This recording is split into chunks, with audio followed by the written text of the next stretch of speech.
Today I'm going to be having breakfast, lunch, and dinner at 3 viral spots from Japanese social media. So what we find today might be a little bit different from what you'll see on English-speaking social media. And this is actually a part of our viral food series on the channel, so if you want to see some other viral foods, make sure to check out those videos on our channel. And stay tuned to the end of this video to see whether the viral foods are actually worth it or not. So you'll get my final ranking at the end. I definitely have not done. What the heck? It's pretty rare. Oh, what?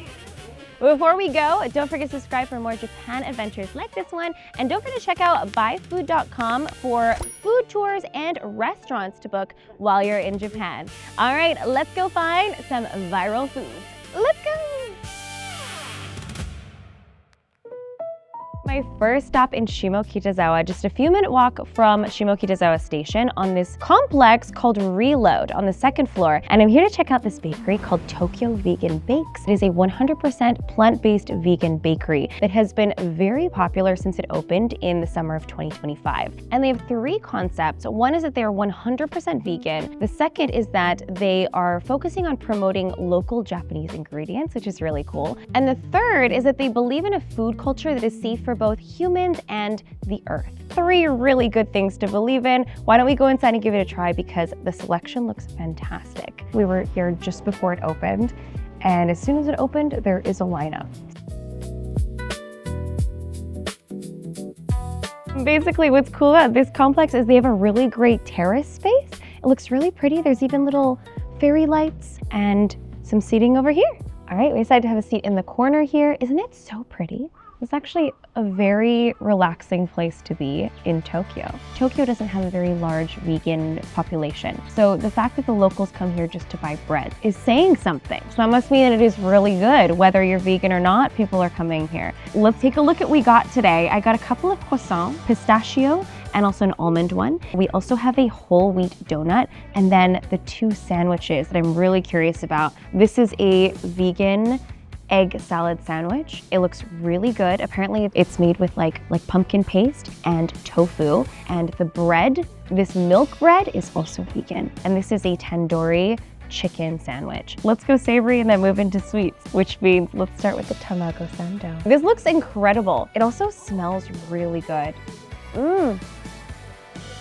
Mmm.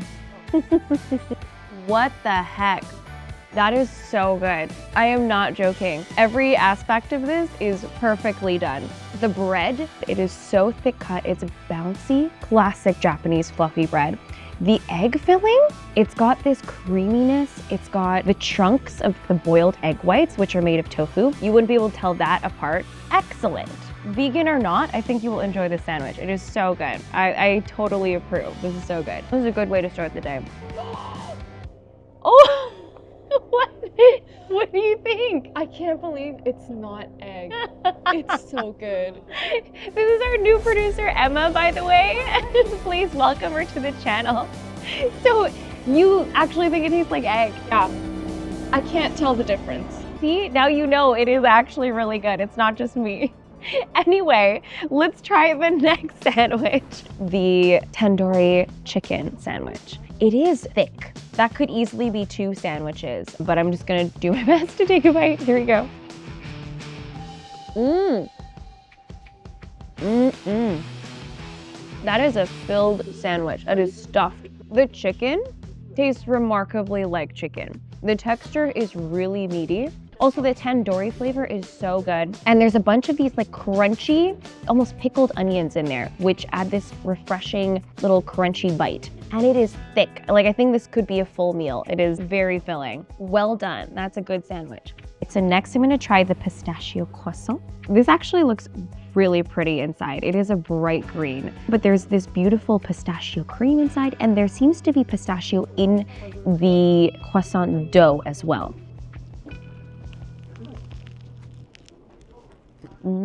That is a good croissant. You need that crunch on the outside and all these flaky bits. They are doing that very well. And the pistachio cream is got this just right amount of pistachio flavor without being too sweet. Everything so far has been so good. I would say this is a bakery worth checking out, whether you're plant-based or not. I think a good bakery is a good bakery, and clearly the locals think so too. So that's a good sign, and I really enjoyed everything. I still have more places to check out today, so I'm gonna leave the reviews to around here. We'll finish up our food, and I'll see you guys at the next spot.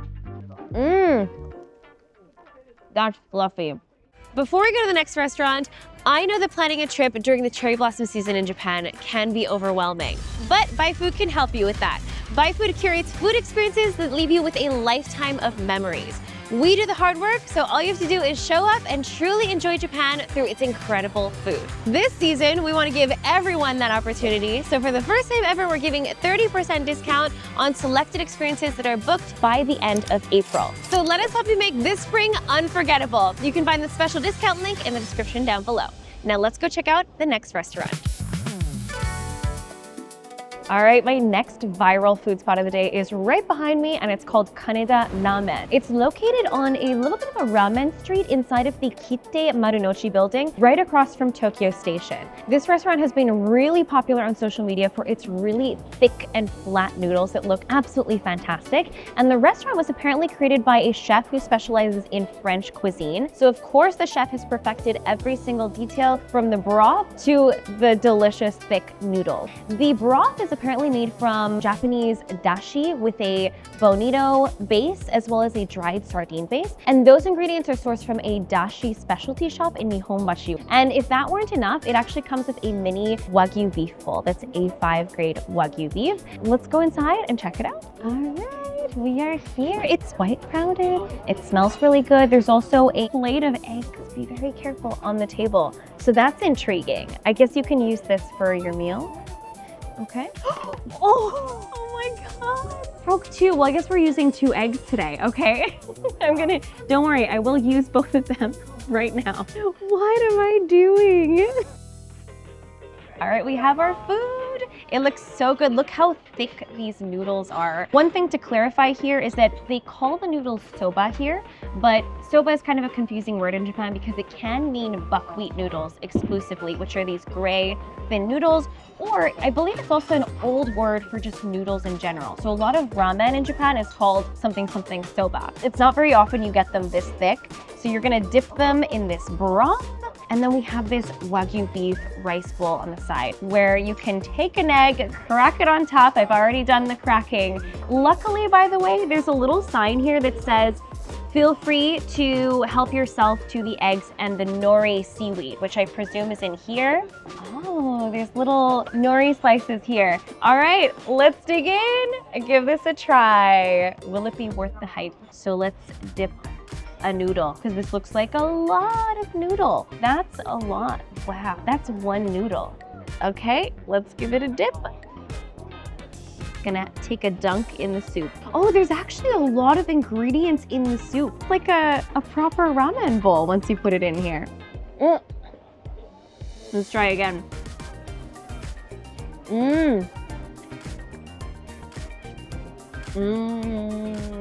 Let me know in the comments if you prefer your noodles like this. It just has that wonderful doughy texture to it. Also the soup, it had a little bit of a sweet smell to it, but it's saltier than I expected. All right, now we are going to put the egg onto my bowl of rice. That looks really good, but you also have some toppings. So these are nira, which is a type of, I think, Chinese chives is what they're called in English. And they seem to be mixed with chili peppers. So we can add a little topping of this on top. And then you can drizzle a little bit of soy sauce over top of your rice bowl. I like that they have a little mini bowl on the side because it's perfect for people who love trying different things, but you don't want to commit to like ordering 2 large menu items. Look at that beautiful eggy rice. Egg yolks in Japan are always such a beautiful color and they're so creamy and rich. I definitely recommend trying beef and raw egg combo. It's very popular in Japan. So let's see how it tastes all together.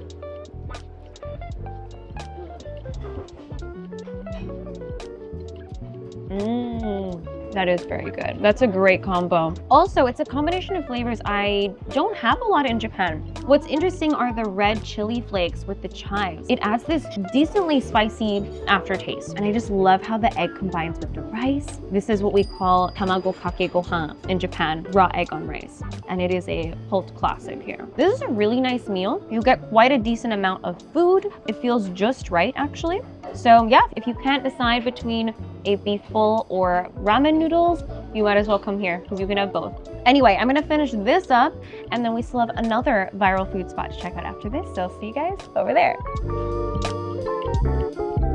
All right, our last viral food spot of the day is right here in the back streets of Shibuya, and it is called Tonkatsu Akira. Tonkatsu is fried pork cutlet, and they're even supervised by a Michelin chef, so you know it's gotta be really good. However, that's not what we're here for today because they've recently gone viral on Japanese social media for their rare salmon cutlet, hitsumabushi. So instead of a pork cutlet, they do a rare salmon cutlet, so it's not cooked too much on the inside. And hitsumabushi, for those who don't know, is kind of a multi-stage dining experience in Japan where you start out by eating the bowl as it is. And then the next step is to add some different toppings. And finally, you finish off with a little bit of dashi over top. And you get a bit of a tea dashi soup rice bowl experience. So you can enjoy it in many different ways. And that's hitsumabushi. And I'm really excited to try what their salmon cutlet is all about for a very rare experience. Let's go inside and give it a try. All right, here we are. This is a very cool restaurant. Also, there's another plate of eggs that I'm not gonna touch, but so you don't want a repeat of our first incident. But yeah, that means we can add an egg probably on top of our hitsumabushi today. Really excited.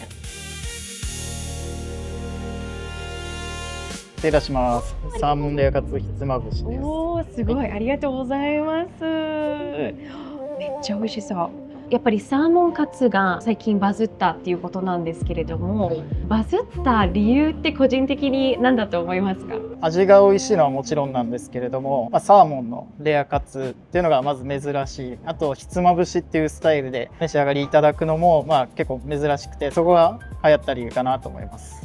とんかつだけだとやっぱり男性が結構人気な商品だと思うんですね。で、若い女性の方にもお店にやっぱり来ていただいてとんかつも食べていただきたいと思った時に女性の好きなサーモンっていうのを使った商品を作りました。はい、ありがとうございます。はい、いろいろ聞かせていただいて、ゆっくりどうぞ。ちょっと楽しみいただきます。This looks so good. I don't think I've ever had a fried salmon cutlet before. It's definitely rare, pun intended, because the cutlet is rare on the inside too.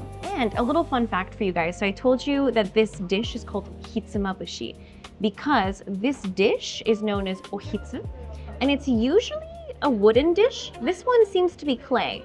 But typically, hitsumabushi is inside of an ohitsu, and that's why it's called that. And mabushi is to like scatter on top, I think. So that's where the name origin comes from, and we're gonna eat it step by step. Let's dig in and give this a try. Can't wait. It looks beautiful. Depending on the chef, sometimes they'll say, just put the stuff on the rice without the toppings and taste it as it is with your sauce. But we have a lot of toppings today, so I feel like a couple scallions wouldn't hurt. That is actually very nice. I definitely have not done a fried salmon cutlet before. And as the name promises, it's pretty rare. When you bite into it, the salmon is ever so slightly cooked, but it still has that slight sashimi quality to it. It's really good. And you get that little bit of popping from the salmon roe with that crisp cutlet exterior. It's really good on its own. I can see why that's viral. Now I'm gonna follow with a spoonful. Honestly, that just adds another layer of salmon meatiness. There's just so much salmon in one bite. If you could have done that in one bite altogether, that probably would have been the best. I just didn't have confidence. I've already dropped 2 eggs today. Anyway, speaking of eggs, now that I've tried it like this, now we can crack a raw egg on it and see how we like that. For a tamago kake gohan, egg over rice, with salmon, which is definitely a first for me.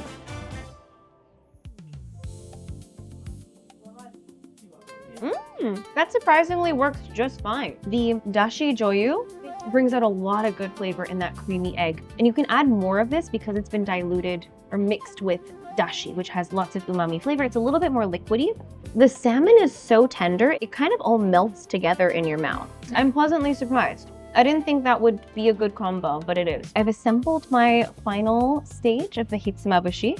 I put some salmon, I put a mini cutlet on there just for fun, and then I've put some nori seaweed, some scallions, and then I've poured my dashi broth over top. So the final result is basically what we call ochazuke. It's a very warming soup that I grew up with and I really enjoy. So this is actually one of my favorite parts of a hitsumabushi meal. Let's dig in. That's a really good last bite. The dashi adds more umami actually, and I left a little bit of the egg yolk inside mixed in with the rice, so it still has a bit of that eggy creaminess, and I just think becomes this really tasty, soupy rice bowl, and the salmon complements it really well. This is honestly my favorite way to finish the hitsumabushi, and it works just as well with unagi, eel, and beef as it does with this salmon.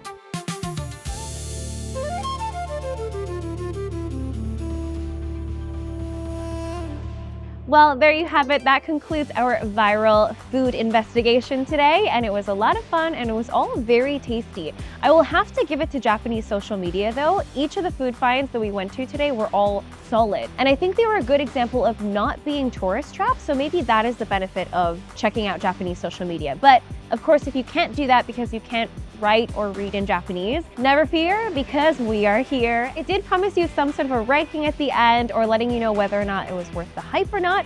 So this is the moment.